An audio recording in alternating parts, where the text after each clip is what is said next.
सब बढ़िया जी। आज इस वीडियो में जानेंगे कि सुपारी कैसे बनता है। आपने सुपारी खाई नहीं तो देखी जरूर होगी, क्योंकि इस सुपारी को पान में तो डाला ही जाता है। साथ ही हमारे यहाँ इस सुपारी को पर्व त्योहार के अवसर पर भगवान को पूजा भी जाता है। और कच्ची सुपारी को चबाना हमारे इम्यून सिस्टम के लिए काफी फायदेमंद होती है। और हमारे शाहरुख खान भैया वाले विमल पान मसाला को भी तो इसी सुपारी से बनाया जाता है, लेकिन शायद आपको भी पता नहीं होगा कि सुपारी कैसे बनती है। इसीलिए आज हम सुपारी बनने के पूरे प्रोसेस को दिखाने वाले हैं। दोस्तों, आपको बता दूं कि जिस सुपारी को हम खरीद कर लाते हैं वह सीधे पेड़ से तोड़ा हुआ नहीं होता है, बल्कि सुपारी का फल कुछ इस प्रकार दिखता है। सुपारी के फल को चीर कर सुपारी को निकाला जाता है। नारियल के पेड़ की शक्ल में सुपारी के पेड़ भी काफी लंबे होते हैं। भारत में सुपारी की खेती कर्नाटक, केरल, असम, मेघालय, वेस्ट बंगाल, मिजोरम, तमिलनाडु, त्रिपुरा, अंडमान निकोबार द्वीप और महाराष्ट्र जैसे शहरों के ठंडे इलाकों में की जाती है।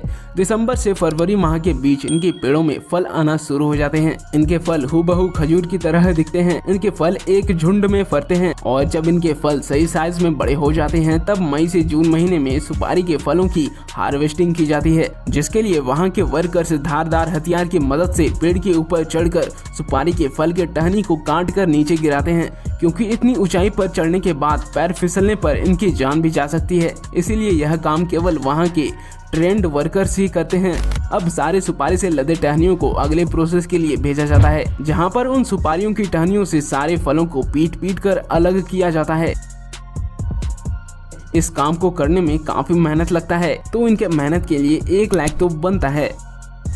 उसके बाद एक एक करके सारे फलों को छीलकर फलों के अंदर से सुपारी को निकाला जाता है। वहाँ की भाषा में इस काम को डी-हस्किंग प्रोसेस कहा जाता है। ये काम काफी जोखिम भरा होता है, क्योंकि एक छोटी सी गलती से इनके हाथ कट सकते हैं। इसीलिए यह वर्कर्स हाथ में चमड़े के ग्लव्स को पहनकर इस काम को करते हैं, ताकि सुपारी के फल को छीलते समय इनके हाथ कटे नहीं।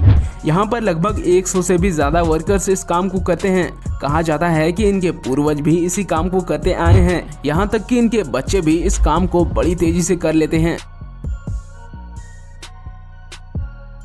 लेकिन अभी इन फलों से निकाले हुए सुपारी के स्वाद कड़वे होते हैं, इसीलिए अब इन सुपारियों के कड़वेपन को हटाने के लिए एक बड़े से भट्टी में सारे सुपारियों को कत्थे के पानी में उबाला जाता है। ऐसा करने से सुपारी का स्वाद कड़वा से मीठा हो जाता है और सुपारी को कत्थे में उबाले जाने के कारण सुपारी का रंग गहरा लाल हो जाता है।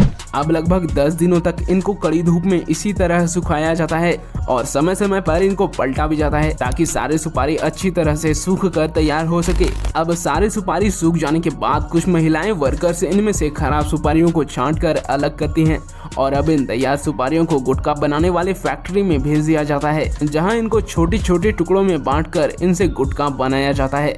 दोस्तों, हमें यह सारी जानकारी इकट्ठा करने में बहुत मेहनत लगता है, तो इस वीडियो को एक लाइक जरूर कर दें और हमें कमेंट में यह जरूर बताइएगा कि आपके यहाँ सुपारी कितने रुपये प्रति केजी बिकती है। और चैनल पर नए हैं तो हमारे चैनल को